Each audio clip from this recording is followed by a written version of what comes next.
Worked at Venice Arts. One of the projects they did is, and it sounds a little risky, so I don't know if everyone wants to do it, but they would actually have the children go out on the, well, not children, but middle school teenager children go out on the streets and actually interact with whoever's out there. And the whole mission was to meet someone new, to find out what their story was, and to do like a photography piece on them.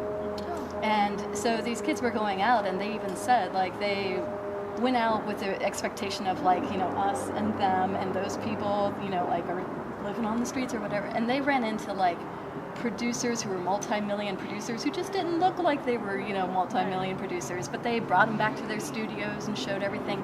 And I think it was like, you know, it was a good mixture where it, you know, you did meet some people who were having a rough time, but they had a different opinion on things. And so it was just sort of like from that project, they all learned you can't make assumptions about who you're seeing on the street. And so that was actually a pretty cool project. We're teaching film to kids who have a story.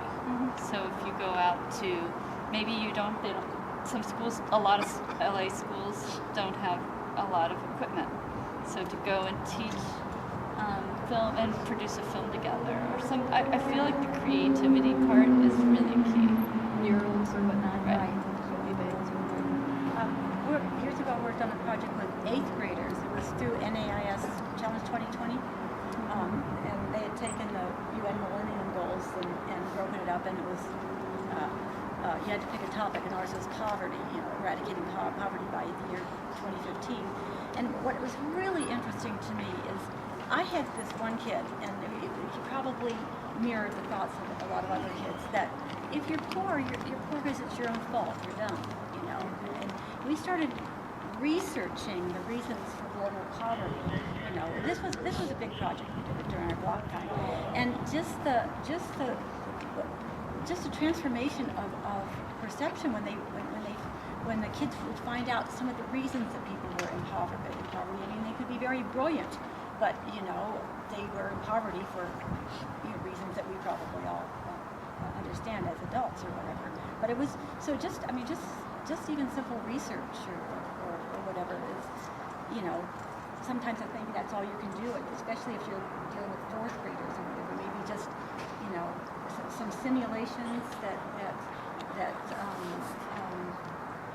demonstrate haves and have-nots, you know, things like that. It makes them think. You know, when they go to Starbucks, I think, how many of you ever had something at Starbucks? It cost $2.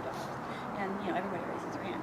And then you say, well, you know, 2/3 of the world's population lives on $2 a day or less or whatever. So it opens up discussion, and I think that can be helpful. It's not the answer, but it's, you know, I don't know what the answer is. I'm still working on it, but...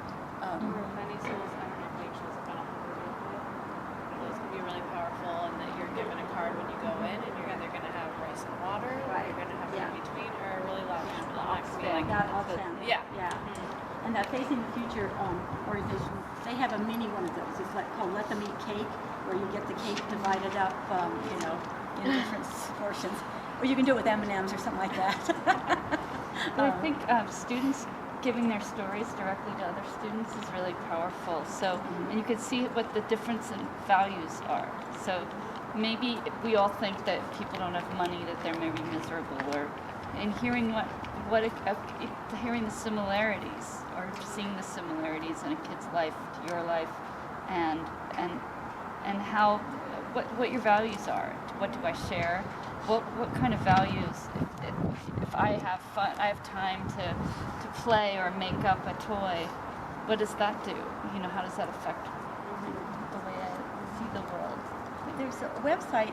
It's called In Our Global Village, and actually, this organization put together a book years ago through In Our Global Village. There was this little village in Tanzania. A photographer, you know, went down there. I don't remember the specifics right now, but they wrote about their village, you know, how they ate, how they slept, and then they put it together. Yeah. Okay, so they put it together, and It was with all these schools around LA. well, public and private. Yeah, and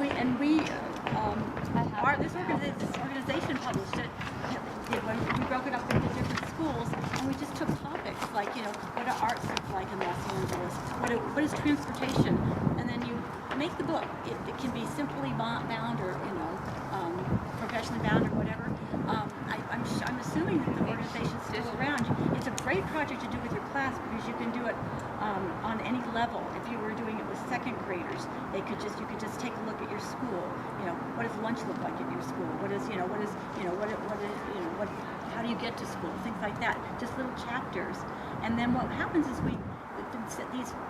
through the website, they send these books to the school in Tanzania, and so they can see what they started of this global movement, and it's really fun for the kids to read about what lunch is like in rural Africa versus here.